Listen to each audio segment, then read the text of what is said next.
believe naman po ako na nagawa ko rin po yung best ko.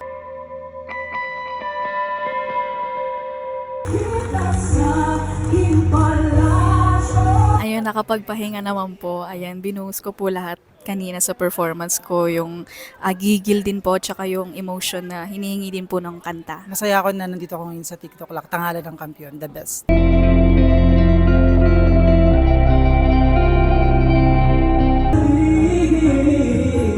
Mas relax ako ngayon ng round 2 na to, pero ano pa din, parang feeling ko meron pa din kayang ibigay, pero galing ni Jessa.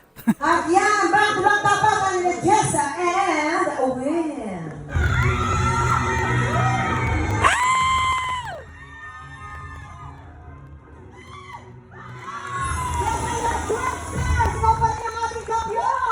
Siguro magpapakita po ako ng ibang flavor sa song. Ibang flavor?